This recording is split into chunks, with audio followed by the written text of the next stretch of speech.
welcome back to America's Funniest Handyman, where today I'm going to show you guys how to install a whole balustrade system. What's a balustrade? Balustrade is a term that refers to all the parts that make up the whole railing system. The whole balustrade is comprised of several different parts, including newel posts, handrails, goosenecks, and balusters, which are sometimes incorrectly referred to as pickets. This here little fella is called a baluster, and you could say that the balustrade is the whole kit and caboodle. And anybody knows that a caboodle is what happens when you cross a poodle with a kangaroo. It's a beautiful animal. Last year I entered my caboodle in the state fair, and he won the blue ribbon in both the high jump and best haircut. So this video is going to include the installation of several different newel posts so that you can see that every single newel post requires a bit of different engineering and some different cuts in order to make it happen. I'm going to show you how to install some handrail, and I'm also going to show you how to install some balusters. And by the time you're done, you'll know how to make your new railing system strong and solid as Good evening, I'm Kevin Wafting Odor. We must interrupt this scheduled program because we here at the BBC would like to apologize for the crude way that this man speaks. We neither agree with nor do we condone the use of profanity or his insistence upon the gratuitous insertion of flatulent humor. However, we do unanimously approve of the man's expertise in the trades and his ability to teach and point to things with his chicken or with his very strong and powerful hands. In light of these consistent abilities, we now take you back to our scheduled program on handrails and balusters, which is part of our BBC educational series, Pointy Wooden Things and How to Make Them Smooth. So let's take a quick tour of the job site and what we're going to be installing, and then I'm going to show you what kind of tools you're going to need in order to make an installation like this happen. Okay, let's get familiar with the tools that you're going to have if you want to do an installation like this. Of course, as always, I have a nice assortment of hand tools, squares, hammers, pry bars, chisels, stuff like that in my toolbox. Shims, you're going to definitely need some shims. I would recommend wearing some knee pads while you're down on the floor working, because if you're going to be on the floor for a little while, you might as well make yourself comfortable. One tool that you definitely cannot go without on a job like this is a reciprocating saw with several different nice sharp blades to get through the floor. You're going to need a circular saw with a nice sharp blade. You're going to need a jigsaw with a nice sharp blade. And I recommend always having an extra blade or two on hand in case you run into a nail or something like that while you're digging into the floor. You're also going to need a drill and an impact driver. You're also going to want a nice assortment of all the different sizes of drill bits. You're going to want several different impact driver bits. And I have a well-organized tray of trim head screws here, because whenever I'm doing handrail and newel posts, the fastener that I use the most are different size trim head screws. If you can take a quick look at this, sorry for choking the chicken in front of you, but these screws right here are called trim head screws. They're made by a company called GRK, and they are awesome! They're just awesome screws. So get yourself all the different sizes, get them nice and organized in a tray so that you can use different sizes exactly when you want to use them, and you don't have to spend a bunch of time looking around. Okay, I got the camera flipped around so that you can see where I'm going to be installing this first newel post, the one down at the bottom of the stairs, which is big and strong, and it's going to be kind of standing all by itself, not really tied into much. There's going to be a handrail going from here to the wall, but my biggest challenge is I need to get this newel post into this hole where there used to be a newel post, and it was removed long before I got here. So I didn't have anything to do with this job or this renovation until just now. So I'm showing up fresh, and I'm going to show you how I'm going to get that bad boy in here and make the handrail up, or make the handrail at a good height, which is going to be a little bit higher. Okay, here we are at newel post number 2, which is going to go here at the top of the stairs. This one is obviously going to need to get cut down a little bit because our handrail height is about 36 inches, which is going to be down here. So I'm going to be taking a lot off of this newel post in order to make it happen. And you can see in the background that we have this other newel post right here. Ooh, don't fall back, Tommy. The stairs are right there behind me. So I'm going to be careful. Anyway, here's the third newel post that kind of gets, I don't know if you can see it, kind of gets attached partially to the wall. kind of gets attached to the wall. So that's going to be an interesting one. So those are the 3 newel posts that we're going to be installing today. Okay, and as you can see right here, these are the balusters that we're going to be installing. Okay, and over here in this room, I've got the handrail laid out on some horses because I'm going to do some staining, but I wanted to show you for a minute how this is called a plowed handrail. If you can see, this little piece right here goes underneath the handrail, and this is all upside down right now. You're looking at it upside down, and then the balusters go inside that little area and up against those pieces.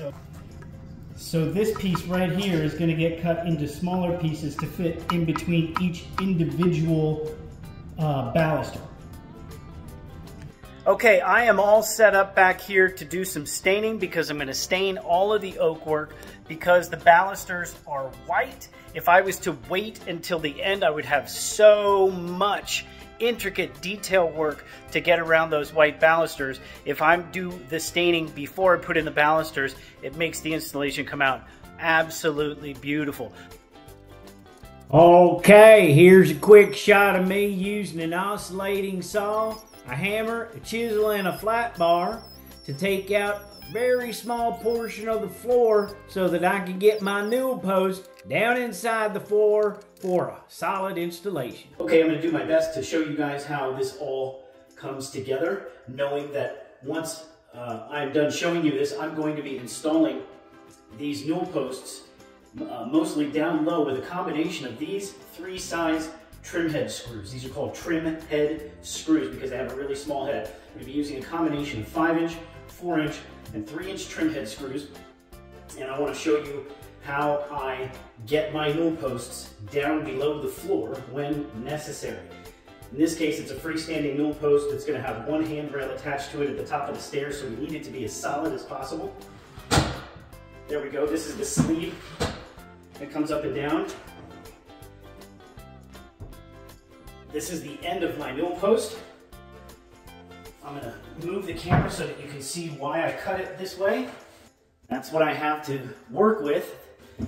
This is a joist, and this is a joist. So I have a little bit of open space here. And if you want to take a real good look at what I've done, you can see that I have left a little bit of wood on the end of this joist so that this, which is nice and solid, I mean it is oak, once I send it on down there and screw everything together, just even that little bit is going to help the whole thing be nice and solid. Once again, there we go. Boom. All right. So, as you can see,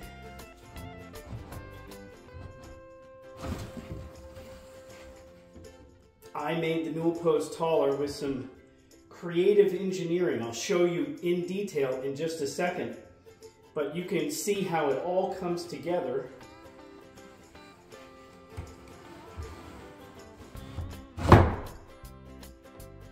Just like so. Now I'm going to show you the bottom of this newel post.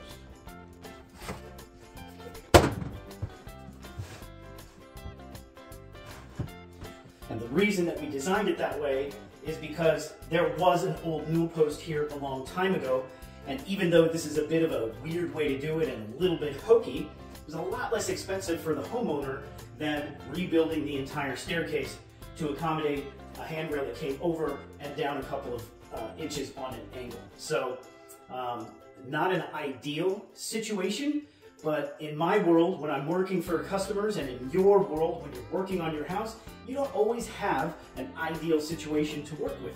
So if you stop and you back off for a minute and you wrap your head around it and you try to be creative with your engineering and your carpentry, you could come up with some pretty creative ways to get around some seemingly impossible or very difficult situations. Okay, this one's a little bit tricky, but I do want to point out that anytime I'm doing work like this, I always use a really long 1/8 inch drill bit because it gives me the view that I want so that I can see exactly where I'm pointing my drill bit. Shorter drill bits make it difficult to differentiate where the drill bit is actually going to end up. So I want to know where it's going, and I want to be able to get a pre-drill for a nice long screw like this, all right? In this case, this sleeve comes up. So before I put the sleeve down, I hold the sleeve up, I stick a shim up in there so it stays up, then I can put whatever fasteners I want at different opposing angles down into the joist, in the floorboards, all sorts of stuff that I can do in there before I lower the sleeve, because the sleeve is going to cover everything. Now the sleeve comes down, and this is already nice and fastened because we know it goes down into the floor, and I fasten the sleeve, which helps hold it a little bit more, but really it's mostly the post itself that's doing that. So now that I lower the sleeve, I place a couple of different screws at different angles. In this case, I've got one here and I've got one here, and they're coming at a fairly kind of sharp angle that goes across and grabs this post and floor joist. The same thing here. I've got one that's coming in and it's coming across through the sleeve into the post and down into one of the floor joists, and now this thing is super solid. Well, alrighty then. Now that we've got our newel posts installed and nice and solid, it's time to work on some handrail. I'm going to show you for a hot second how I add returns to either end of the handrail that's going up and down the stairs to make it look real nice and pretty. Okay, here I am gluing it up, getting ready to do some pre-drilling. I pre-drill for my trim head screws, and I'm just real nice and methodical like. I take my time, I do my pre-drills one at a time, I do a screw one at a time, and as you can see, everything comes together just nice and tidy like. You just gotta be nice and patient and methodical, and look at that, it's ready to install. So not only do I love doing this type of carpentry, I absolutely love sharing this information with you guys and teaching you how to do some of this stuff in your own home or maybe on some of your own job sites. If you are enjoying the instruction that you're getting and maybe some of the humor that I throw in, I would certainly and surely appreciate it if you would not just press the subscribe button and become a subscriber. I would really appreciate it if you would turn on notifications so that you get notified every time I upload a new video. I've got a lot of videos coming out this year on all kinds of different subjects, including advanced carpentry, intermediate carpentry, beginning carpentry, and a whole bunch of other stuff around your house like basic electrical and plumbing. So subscribe to America's Funniest Handyman and please turn on the notifications. Well, okie dokie. Now I'm going to give you some instruction on how to install these banisters up against and into the newel post so that they're nice and tight. I use toe screws from underneath. I use these here trim head screws in order to toe screw. That's made pre-drilling through the banister at a nice severe angle. And now I'm going to drop it into place. As you can see, I've used a clamp and a little block of wood to get that banister to just stay at the right height that I want it. Now I'm going to go ahead and, oh, stop, dude. You need to pre-drill that. There we go. Let's pre-drill. Pre-drill into the newel post. That way we don't crack nothing or split nothing, and it holds on nice and tight. And we're going to countersink those trim head screws all the way up inside the banister so that they don't get in the way of a baluster installation. Ooh-wee, look at how pretty that is. Dang, that's looking nice. Okay, now we're going to go ahead and install that big long one that goes all the way down the stairs. I've got it just resting on the handrail bracket down below, and up top I'm going to get at least one screw in to hold it nice and tight while I fasten my handrail brackets down below. You got to make sure that your handrail brackets are installed into a stud. You can't just install it into the plaster or the drywall, because if you do that, one of your big heavy relatives or a 6-year-old child that's a maniac is gonna rip it out of the wall. You gotta make sure it's nice and solid by putting it into a stud. Look at that, nice and tight. Okay, so we got some very nice sturdy handrail that can hold just about anybody up. And we've got some strong newel posts. The next step is to install our balusters. but I just wanted you to see that installing handrail is relatively simple. Making your handrail return instead of having just a cut at the end gives it so much nicer of a look. And I hope you take the time and patience to learn how to make that joint, because it really does make the whole installation not just look nicer, but it makes it sturdier too. Okay, as you can see downstairs, I've already installed the balusters into that section of handrail, and I'm about to do the same thing up here on this landing, but I wanted to show you a couple of things before I started to do that, including the holes that I've lined up and drilled at the bottom for the base of the balusters, and what I'm going to do up here at the top in order to install the balusters into the bottom of the handrail. And that's the key word, they go into the bottom of the handrail. Let's take a look. Okay, I already have 2 of these balusters installed, and I have them installed already because I want you to see what I'm doing up here at the top. I have a small piece of wood that looks like this that's installed, and it gets slid into this channel right here called a plow. They actually call this a plowed handrail, and it comes with a full length of the baluster. It's stuffed up inside there, so as soon as you get it out of the package, you take this stuff out, and once you start installing your balusters, you get a whole bunch of them cut at the same length. I've got a whole bunch of them here, so that once I get this first baluster nice and level, then I just start putting those guys in, and my holes are the exact same distance apart, and as I move on down the line and install these guys along with the lined up holes, then every baluster ends up perfectly level.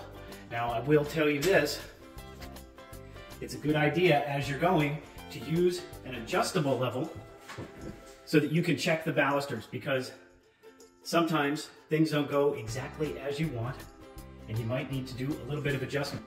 Okay, I'm all set to go here. I wanted to show you how I'm all prepped and ready to go. I've got a nail gun for installing these guys and the top of the baluster. I've got a drill with a Forstner, 3/4 inch Forstner bit on it. The 3/4 inch Forstner bit is to insert the top little bit of that circular portion on the handrail, which gets turned over, and that gets installed right into these holes right here. I've got a nice soft mallet to move things around if I need to persuade any of these balusters.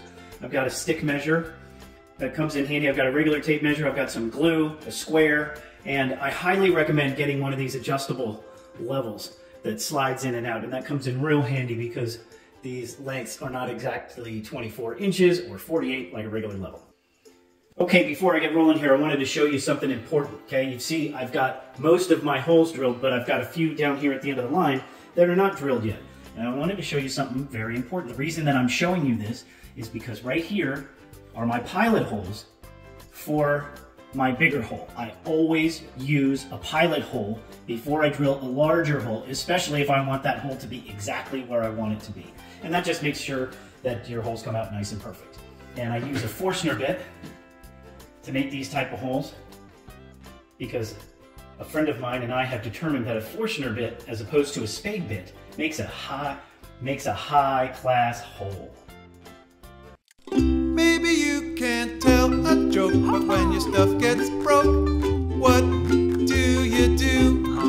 You give Tommy a call, whether it's large or small. There's no project he can't see through. Let's laugh and learn from this handyman, with Kitty hold this by his side, fixing stuff in a serious way with a not so serious guy. Okay, I want to show you something real quick that's kind of important for this installation. A little trick that'll help you out a lot. You gotta get this down in the hole. You gotta get this little guy down into the hole in the bottom, and then you gotta slide this into place. And in order to make it nice and tight and snug, I put a little, as you can see, put a little 5-degree angle on there. See that? Little 5-degree angle helps me slide it into position so that this end is pretty tight, and this end is a little bit loose. But that little bit of an angle, if it was just square, you'd have to make the whole thing like really short, and I don't like cutting it close.